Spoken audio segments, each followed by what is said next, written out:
सच सुनना चाहते हो? तुम खास नहीं हो। दुनिया को तुम्हारी परवाह नहीं है। कोई तुम्हारे सपनों के लिए जाग नहीं रहा। कोई तुम्हारी असफलता पर रो नहीं रहा। तुम गिरोगे, दुनिया आगे बढ़ जाएगी। तुम हारोगे, कोई नोटिस भी नहीं करेगा। तुम रुक जाओगे, कोई पूछेगा भी नहीं कि क्यों रुके। और यही सच तुम्हें तोड़ता है, लेकिन यही सच तुम्हें बना भी सकता है। क्योंकि इस दुनिया में दो तरह के लोग होते हैं। पहले वो जो अपनी चोट को किस्मत समझकर बैठ जाते हैं। दूसरे वो जो अपनी चोट को ईंधन बना लेते हैं। फर्क क्या है? ईगो। हाँ, वही ईगो जिसे तुम्हें बचपन से गलत बताया गया, जिसे घमंड कहा गया, जिसे पाप कहा गया, जिसे दबाने की सलाह दी गई। लेकिन सच ये है, अगर तुम्हारे अंदर सही तरह का ईगो नहीं है तो तुम भीड़ में खो जाओगे। और अगर तुम्हारा ईगो बेकाबू है तो तुम खुद को ही जला दोगे। आज की इस ऑडियो बुक में हम ईगो को सजाएंगे नहीं, हम उसे डाइसेक्ट करेंगे। हम उसे समझेंगे और फिर उसे हथियार बनाएंगे। क्योंकि या तो तुम डोमिनेट करोगे या फिर डोमिनेट किए जाओगे। Chapter 1, the lie you were sold. तुम्हें एक झूठ बेचा गया है। बचपन से, स्कूल में, घर में, समाज में तुम्हें कहा गया, नम्र बनो, घमंड मत करो, सब बराबर है। लेकिन किसी ने तुम्हें यह नहीं बताया कि दुनिया बराबर नहीं है। ये हायरार्की पर चलती है। क्लास में टॉपर को ज्यादा ध्यान मिलता है।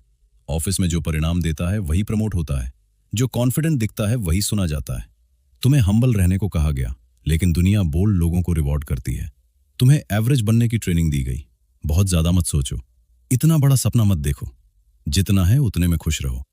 और धीरे धीरे तुमने खुद को छोटा करना सीख लिया। तुमने अपनी आवाज दबा दी, अपनी चाहतों को कम कर दिया, अपने स्टैंडर्ड्स नीचे कर दिए, और फिर तुमने इसे नाम दे दिया, संतोष। लेकिन अंदर कहीं ना कहीं तुम जानते हो, तुम ज्यादा चाहते हो। ज्यादा पैसा, ज्यादा ताकत, ज्यादा सम्मान, ज्यादा प्रभाव। और जब भी तुम ज्यादा चाहते हो तुम्हें गिल्ट महसूस कराया जाता है। क्यों? क्योंकि सोसाइटी एवरेज लोगों से बनी है और एवरेज लोग एक्स्ट्राऑर्डिनरी लोगों से डरते हैं। अगर तुम उठोगे तो उन्हें अपनी मीडियोक्रिटी दिखेगी। इसलिए तुम्हें सिखाया गया, अपनी आग को कम करो। लेकिन सच्चाई यह है, अगर तुम्हारे अंदर हेल्दी ईगो नहीं है तो तुम अपने लिए खड़े नहीं हो पाओगे। ईगो क्या है? ईगो है, मैं इससे बेहतर डिजर्व करता हूं। ईगो है, मैं हार मानने वाला नहीं हूं। ईगो है, मुझे अंडर एस्टिमेट मत करो। ये घमंड नहीं है, ये सेल्फ रिस्पेक्ट का रॉ फॉर्म है। समस्या ईगो नहीं है, समस्या है अनकंट्रोल्ड ईगो। कम ईगो तुम दब जाओगे, ज्यादा ईगो तुम अकेले रह जाओगे। लेकिन बैलेंस्ड, पावरफुल ईगो वही तुम्हें अनस्टॉपेबल बनाता है। याद रखो, दुनिया तुम्हें वही वैल्यू देती है जो तुम खुद को देते हो। अगर तुम खुद को छोटा मानते हो, लोग तुम्हें छोटा ट्रीट करेंगे। अगर तुम खुद को स्ट्रांग देखते हो, लोग सावधान रहेंगे। ये साइकोलॉजी है। मनुष्य डोमिनेंस को इंस्टिंक्टिवली समझता है। जब तुम कमरे में कॉन्फिडेंट होकर चलते हो, लोग नोटिस करते हैं। जब तुम अपनी बात फर्मली रखते हो, लोग सुनते हैं। जब तुम खुद को डाउट करते हो, लोग तुम्हें इग्नोर करते हैं। तुम्हें जो झूठ बेचा गया वो ये था कि अपनी इच्छा को दबाओ। लेकिन सच्चाई ये है, तुम्हारी एम्बिशन तुम्हारा अपराध नहीं है। तुम्हारी हंगर तुम्हारी गलती नहीं है। तुम्हारा बड़ा बनने का सपना तुम्हारी कमजोरी नहीं है। अगर तुम जीतना चाहते हो तो तुम्हें इंटरनली बिलीव करना होगा कि तुम जीतने के लायक हो। और यही ईगो है। लेकिन सुनो, ये चैप्टर ईगो को इन्फ्लेट करने के लिए नहीं है, ये उसे जागाने के लिए है। क्योंकि अगर तुम्हारे अंदर स्पार्क ही नहीं है तो फायर कैसे बनेगी? आज से अपनी इच्छा को छुपाना बंद करो, अपनी क्षमता को कम मत आंकना, और सबसे जरूरी, किसी और की कंफर्ट के लिए अपनी एम्बिशन को छोटा मत करो। तुम एवरेज बनने के लिए पैदा नहीं हुए, तुम्हें सिस्टम ने कंफर्टेबल बनाया। लेकिन कंफर्ट कभी ग्रेटनेस नहीं बनाता। ग्रेटनेस हमेशा फ्रिक्शन से निकलती है, और फ्रिक्शन तब पैदा होता है जब तुम्हारा ईगो कहता है, मैं इससे बेहतर हूं। लेकिन अगला सवाल है, अगर ईगो इतना पावरफुल है तो लोग इससे डरते क्यों हैं? यही हम अगले चैप्टर में तोड़ेंगे। Chapter 2, ego is not the enemy. तुम्हें हमेशा बताया गया, ईगो छोड़ दो। लेकिन किसी ने यह नहीं बताया कि अगर तुमने ईगो पूरी तरह छोड़ दिया तो तुम्हारे पास बचेगा क्या?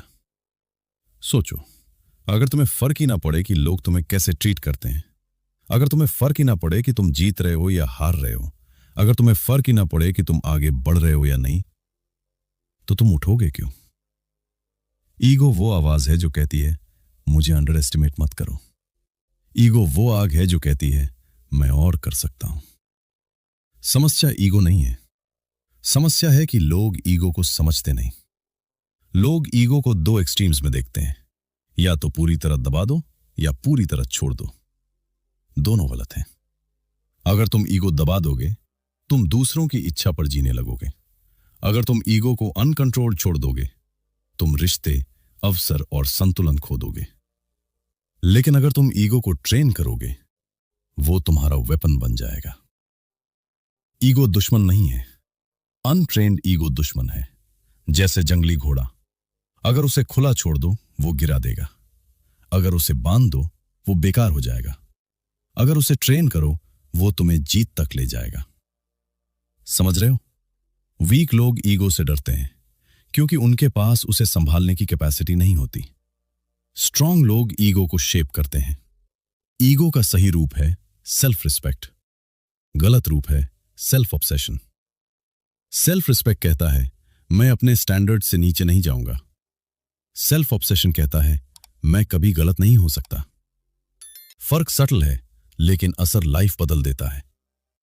याद रखो, ईगो को डिस्ट्रॉय मत करो, ईगो को डिसिप्लिन दो। अगर तुम हर क्रिटिसिज्म से टूट जाते हो, तुम्हारा ईगो कमजोर है। अगर तुम हर क्रिटिसिज्म को इग्नोर कर देते हो, तुम्हारा ईगो अंधा है। स्ट्रांग ईगो क्या करता है? वो सुनता है, एनालाइज करता है, जो सच है उसे रखता है, बाकी को डिस्कार्ड करता है। ये मैच्योरिटी है। दुनिया में जो लोग डोमिनेट करते हैं, उनका ईगो बैलेंस्ड होता है। उन्हें पता है वो कौन है। उन्हें वैलिडेशन की भीख नहीं चाहिए, उन्हें अप्रूवल की एडिक्शन नहीं होती। और यही असली पावर है। अप्रूवल का भूखा इंसान कभी लीडर नहीं बन सकता, क्योंकि लीडर को अनपॉपुलर डिसीजंस लेने पड़ते हैं। अगर तुम्हारा ईगो दूसरों की राय पर डिपेंड करता है तो तुम कंट्रोल्ड हो, लेकिन अगर तुम्हारा ईगो इंटरनली एंकर्ड है तो तुम स्टेबल हो, और स्टेबिलिटी ही डोमिनेंस की जड़ है। एक ब्रूटल सच सुनो, लोग तुम्हें उतना ही रिस्पेक्ट करेंगे जितना तुम खुद को रिस्पेक्ट करते हो। अगर तुम बाउंड्रीज नहीं रखते, लोग तुम्हें इस्तेमाल करेंगे। अगर तुम हर बार चलो कोई बात नहीं कहते हो, लोग तुम्हें सीरियस नहीं लेंगे। हेल्दी ईगो बाउंड्रीज बनाता है। वो कहता है ये एक्सेप्टेबल है, ये नहीं है। वीक ईगो कॉम्प्रोमाइज करता रहता है। स्ट्रांग ईगो स्टैंडर्ड सेट करता है, और स्टैंडर्ड्स अनकंफर्टेबल होते हैं। लोग तुम्हें एरोगेंट कहेंगे, तुम्हें ईगोइस्टिक कहेंगे, तुम्हें सेल्फिश कहेंगे। लेकिन सुनो, जब तुम ग्रो कर रहे होते हो तो एवरेज लोग अनकंफर्टेबल होते हैं, क्योंकि तुम्हारा ग्रोथ उनकी स्टैग्नेशन एक्सपोज करता है। इसलिए ईगो से मत डरो, उस वर्जन से डरो जो खुद को कम समझकर जी रहा है, क्योंकि अंडर कॉन्फिडेंट इंसान अपनी पोटेंशियल का गला घोंट देता है और ओवर कॉन्फिडेंट इंसान अपनी क्रेडिबिलिटी का। बैलेंस रेयर है और रेयरिटी ही वैल्यू बनाती है। तुम्हें ऐसा ईगो चाहिए जो साइलेंट हो लेकिन पावरफुल हो, जो प्रूव करने की कोशिश न करे लेकिन परफॉर्म करे, जो लाउड ना हो लेकिन अनडिनायबल हो। याद रखो, ईगो का सही इस्तेमाल तुम्हें डेंजरस बनाता है। डेंजरस मतलब वायलेंट नहीं, डेंजरस मतलब अनशेकेबल। तुम्हें मैनिपुलेट नहीं किया जा सकता, तुम गिल्ट से कंट्रोल नहीं होते, तुम कंपैरिजन में नहीं जलते, तुम फोकस्ड रहते हो, और फोकस ही एज है। लेकिन यहां एक ट्रैप है। बहुत लोग ईगो के नाम पर इनसिक्योरिटी को जस्टिफाई करते हैं। वो लाउड होते हैं, शो ऑफ करते हैं, हर समय वैलिडेशन ढूंढते हैं। वो ईगो नहीं है, वो फियर है। रियल ईगो शांत होता है, जैसे शेर। उसे अनाउंस नहीं करना पड़ता कि वो जंगल का राजा है। प्रेजेंस काफी होती है। तुम्हें वो प्रेजेंस बनानी है, और प्रेजेंस आती है सेल्फ वर्क से, स्किल से, डिसिप्लिन से, रिजल्ट से। एम्प्टी ईगो फ्रेजाइल होता है, अर्न्ड ईगो सॉलिड होता है। इसलिए अगर तुम्हारा ईगो अभी फ्रेजाइल है, उसे इन्फ्लेट मत करो, उसे बिल्ड करो, वर्क करो, इंप्रूव करो, विन करो। फिर देखो, तुम्हें लाउड होने की जरूरत नहीं पड़ेगी, रूम खुद नोटिस करेगा। याद रखो, ईगो दुश्मन नहीं है, इग्नोरेंस दुश्मन है। ईगो को समझो, ट्रेन करो, कंट्रोल करो, क्योंकि अगर तुमने इसे कंट्रोल नहीं किया, ये तुम्हें कंट्रोल करेगा। और जब ईगो तुम्हें कंट्रोल करता है, तुम रिएक्शन में जीते हो। जब तुम ईगो को कंट्रोल करते हो, तुम इंटेंशन में जीते हो, और इंटेंशन ही मास्टरी है। Chapter 3 The Weak Man's Humility humility, नम्रता। ये शब्द सुनते ही दिमाग में एक इमेज आती है, झुका हुआ सिर, धीमी आवाज, कोई बात नहीं कहता हुआ इंसान। और हमें सिखाया गया यही अच्छा है। लेकिन एक सवाल पूछो खुद से, क्या वो सच में हम्बल है या डरपोक है? सच्ची ह्यूमिलिटी और कमजोर आदमी की ह्यूमिलिटी में जमीन आसमान का फर्क है। वीक मैन की ह्यूमिलिटी अक्सर चॉइस नहीं होती, वो सर्वाइवल स्ट्रैटेजी होती है। वो इसलिए झुकता है क्योंकि उसके पास खड़े होने की ताकत नहीं होती। वो इसलिए चुप रहता है क्योंकि उसे रिजेक्शन से डर लगता है। वो इसलिए अग्री करता है क्योंकि उसे कॉन्फ्लिक्ट से डर लगता है। ये ह्यूमिलिटी नहीं है, ये फियर है जो मॉरल मास्क पहनकर बैठा है। और सबसे खतरनाक बात यह है, समाज इसे वर्च्यू बोल देता है। वीक ह्यूमिलिटी तुम्हें इनविजिबल बना देती है। तुम रूम में होते हो लेकिन नोटिस नहीं किए जाते। तुम मीटिंग में होते हो लेकिन डिसीजन तुम नहीं लेते। तुम रिलेशनशिप में होते हो लेकिन डायरेक्शन कोई और तय करता है। और धीरे धीरे तुम्हारी आइडेंटिटी घिस जाती है। तुम एडजस्ट करते करते खुद को खो देते हो। अब सुनो ब्रूटल सच, अगर तुम खुद के लिए खड़े नहीं हो सकते तो कोई और तुम्हारे लिए खड़ा नहीं होगा। रिस्पेक्ट सिंपैथी से नहीं मिलता, रिस्पेक्ट स्ट्रेंथ से मिलता है। अब कंफ्यूजन यही होता है, लोग सोचते हैं अगर मैं असर्टिव हुआ तो मैं एरोगेंट हो जाऊंगा। गलत। असर्टिव होना अग्रेशन नहीं है, असर्टिव होना क्लैरिटी है।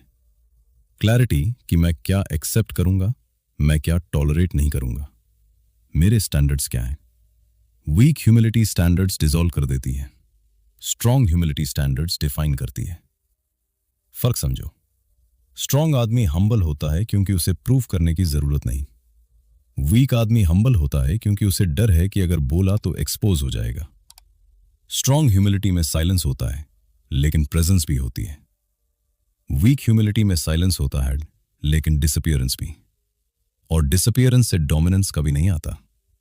तुमने नोटिस किया होगा, कुछ लोग कम बोलते हैं लेकिन जब बोलते हैं तो पूरा रूम सुनता है। क्यों? क्योंकि उनकी ह्यूमिलिटी अर्न्ड है।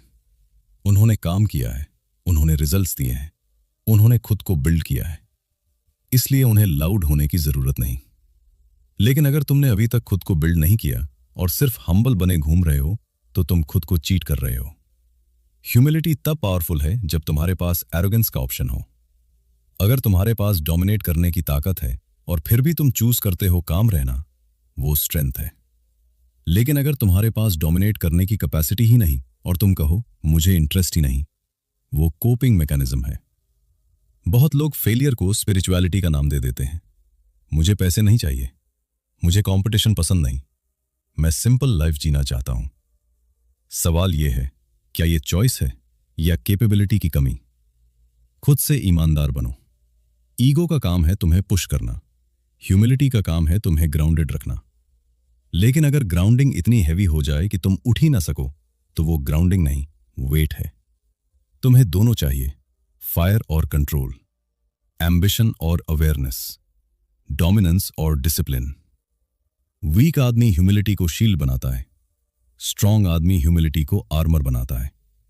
शील्ड पीछे छुपाता है, आर्मर आगे बढ़ने देता है। तुम कौन बनना चाहते हो? एक और ब्रूटल पॉइंट, अगर तुम हमेशा नाइस बने रहोगे तो लोग तुम्हें यूज करेंगे। नाइस और काइंड में फर्क है। नाइस आदमी अप्रूवल चाहता है, काइंड आदमी स्टैंडर्ड्स के साथ रिस्पेक्ट देता है। नाइस आदमी बाउंड्रीज तोड़ देता है ताकि लोग खुश रहें।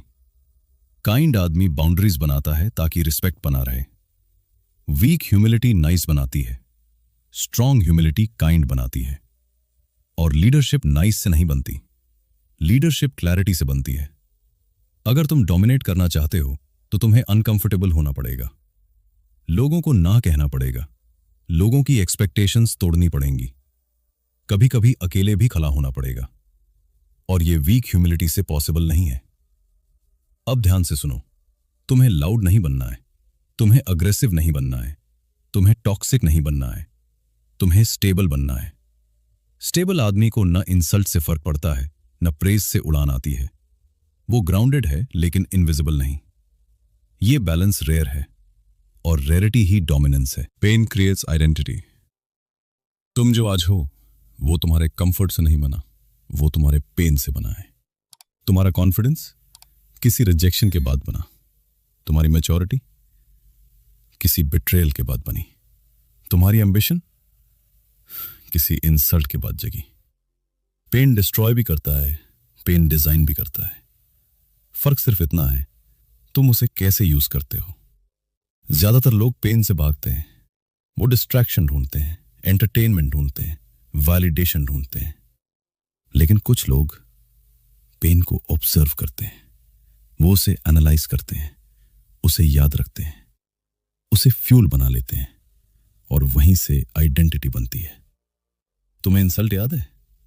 वो दिन जब किसी ने कहा तुमसे नहीं होगा। तुम्हें वो रिजेक्शन याद है जब तुम्हें रिप्लेस कर दिया गया। तुम्हें वो मोमेंट याद है जब तुम खुद को छोटा महसूस कर रहे थे। सवाल यह नहीं है कि वो मोमेंट क्यों आया, सवाल यह है तुमने उस मोमेंट को क्या मीनिंग दिया। वीक आदमी पेन को पर्सनल अटैक मानता है, स्ट्रांग आदमी पेन को इंफॉर्मेशन मानता है। इंफॉर्मेशन की कहां इंप्रूव करना है, कहां स्ट्रांगर बनना है, कहां स्टैंडर्ड्स बदलने हैं। पेन तुम्हें दो रास्ते देता है, विक्टिम बनो या वेपन बनो। विक्टिम माइंडसेट कहता है मेरे साथ ही क्यों। वेपन माइंडसेट कहता है अब देखना। पेन ईगो को शेप करता है। अगर तुम पेन से भागते हो तुम्हारा ईगो फ्रेजाइल रहेगा। अगर तुम पेन को एब्जॉर्ब करते हो तुम्हारा ईगो स्टील बन जाएगा। स्टील बनने के लिए हीट चाहिए और हीट कंफर्ट में नहीं मिलती। तुम्हारी आइडेंटिटी उस दिन बदलती है जब तुम डिसाइड करते हो अब और नहीं। अब मैं खुद को छोटा महसूस नहीं करूंगा। अब मैं अंडर एस्टिमेट नहीं होने दूंगा। अब मैं एवरेज नहीं रहूंगा। और यही ईगो का बर्थ पॉइंट है। सही ईगो पेन से पैदा होता है, लेकिन यहां एक खतरा है। अगर तुम पेन को हील नहीं करते और सिर्फ एंगर में बदल देते हो तो तुम टॉक्सिक बन जाओगे। अनहील्ड पेन एरोगेंस बनाता है, हील्ड पेन कॉन्फिडेंस बनाता है। फर्क सटल है। अनहील्ड पेन रिएक्शन में जीता है, हील्ड पेन स्ट्रैटेजी में। जब तुम अंदर से टूटे होते हो तो तुम हर छोटी बात पर एक्सप्लोड करते हो। जब तुम हील्ड होते हो तो तुम ऑब्जर्व करते हो। साइलेंस डेंजरस होता है जब वो क्लैरिटी से आता है। तुम्हारा दर्द तुम्हारी कहानी है, लेकिन वो तुम्हारी आइडेंटिटी का परमानेंट लेबल नहीं है। तुम डिसाइड करते हो तुम्हारा दर्द तुम्हें डिफाइन करेगा या रिफाइन करेगा। डिफाइन मतलब मैं ऐसा हूं क्योंकि मेरे साथ ये हुआ। रिफाइन मतलब मेरे साथ ये हुआ इसलिए मैं बेहतर बन गया। स्ट्रांग लोग अपने दर्द की कहानी रिपीट नहीं करते, वो रिजल्ट रिपीट करते हैं। वो जिम जाते हैं, वो स्किल सीखते हैं, वो लेट तक काम करते हैं, वो अनकंफर्टेबल डिसीजंस लेते हैं, क्योंकि उन्हें याद है वो फीलिंग, वो इंसल्ट, वो रिजेक्शन, वो खालीपन, और वही उन्हें पुश करता है। पेन भूल मत जाना, लेकिन उसे वर्शिप भी मत करना। उसे स्टोर करो जैसे बैटरी। जब मोटिवेशन जीरो हो तो पेन याद करो। जब डाउट आए तो पेन याद करो। जब लेजीनेस आए तो पेन याद करो। लेकिन रिवेंज मोड में मत जियो। रिवेंज शॉर्ट टर्म एनर्जी देता है, self mastery long term power देती है। तुम्हारा गोल किसी को प्रूव करना नहीं होना चाहिए। तुम्हारा गोल खुद को इवॉल्व करना होना चाहिए, क्योंकि जब तुम इवॉल्व करते हो प्रूफ अपने आप मिल जाता है।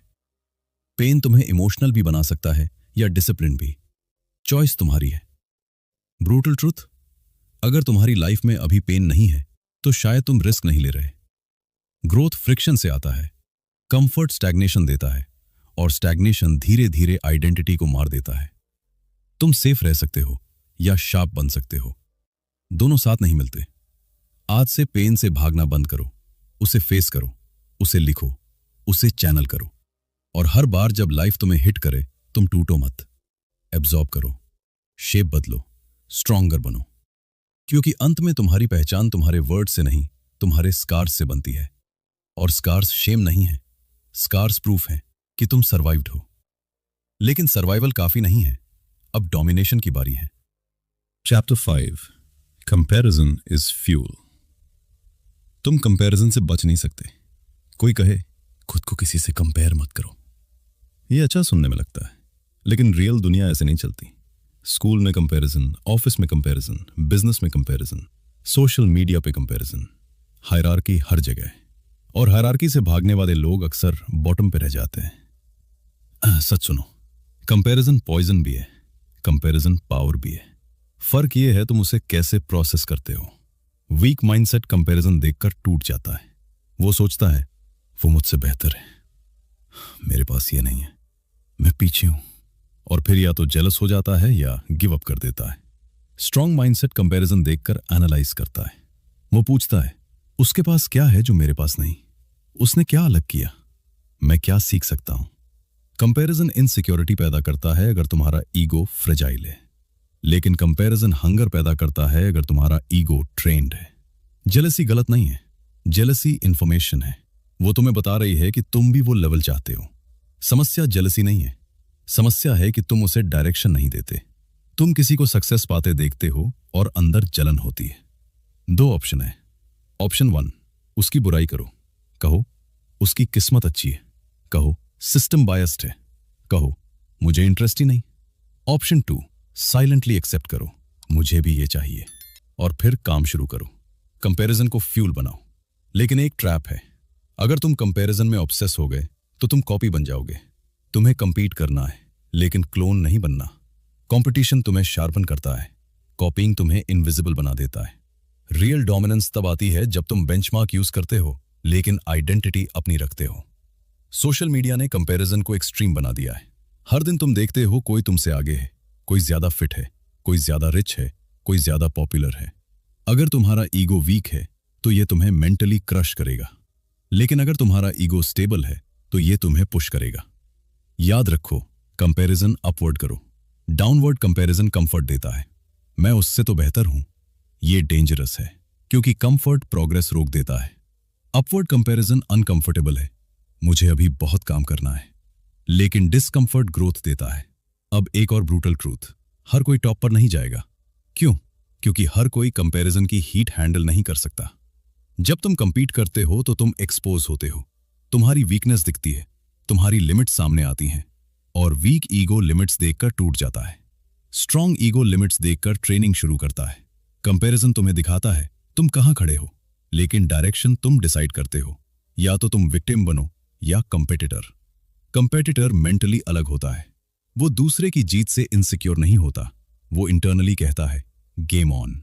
और यही माइंडसेट तुम्हें डेंजरस बनाता है। डेंजरस मतलब तुम इमोशनली अनस्टेबल नहीं हो, तुम स्ट्रेटेजिक हो।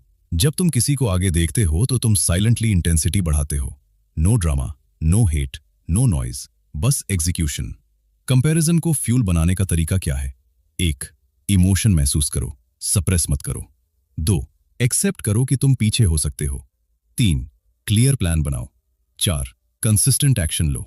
सिंपल लेकिन आसान नहीं, क्योंकि ईगो हर्ट होता है जब कोई तुमसे आगे निकलता है, लेकिन हर्ट ग्रोथ का हिस्सा है। अगर तुम्हारा ईगो इतना फ्रेजाइल है कि वो कंपटीशन टॉलरेट नहीं कर सकता, तो तुम टॉप के लिए बने ही नहीं हो। टॉप पर ऑक्सीजन कम होती है, प्रेशर ज्यादा होता है, और कंपैरिजन कांस्टेंट होता है। अगर तुम इमोशनली कोलैप्स करते हो जब कोई तुमसे बेहतर होता है, तो तुम डोमिनेंस के लिए तैयार नहीं। कंपैरिजन से भागो मत, उसे मास्टर करो, यूज इट। लेकिन याद रखो, तुम्हारी फाइट किसी स्पेसिफिक इंसान से नहीं है, तुम्हारी फाइट तुम्हारे पिछले वर्जन से है। अगर तुम हर दिन थोड़ा बेहतर हो रहे हो तो लॉन्ग टर्म में तुम जीतोगे, लेकिन अगर तुम कंफर्ट में हो तो धीरे धीरे इररिलेवेंट हो जाओगे। रेलेवेंस फाइट मांगता है, और फाइट बिना कंपैरिजन के नहीं आती। आज से कंपैरिजन देखकर श्रिंक मत होना। Stand toll, observe, plan, execute. और याद रखो, अगर तुम कमरे में सबसे स्ट्रांग हो तो तुम गलत कमरे में हो। अब अगला लेवल और इंटेंस है। अब बात करेंगे उस चीज की जो बहुत लोग डिनाई करते हैं लेकिन सीक्रेटली चाहते हैं, controlled power. Chapter 6, controlled arrogance. Arrogance, ये शब्द सुनते ही लोग पीछे हट जाते हैं। एरोगेंट मत बनो, घमंडी लोग पसंद नहीं आते, डाउन टू अर्थ रहो। लेकिन सच सुनो, प्योर ह्यूमिलिटी तुम्हें सेफ बनाती है, कंट्रोल्ड एरोगेंस तुम्हें पावरफुल बनाती है। डिफरेंस समझो, अनकंट्रोल्ड एरोगेंस टॉक्सिक है, कंट्रोल्ड एरोगेंस स्ट्रेटेजिक है। अनकंट्रोल्ड एरोगेंस कहता है मैं सबसे बेहतर हूं, कंट्रोल्ड एरोगेंस कहता है मैं बेहतर बन सकता हूं और बनूंगा। अनकंट्रोल्ड एरोगेंस इनसिक्योर होता है, कंट्रोल्ड एरोगेंस इंटरनली सिक्योर होता है।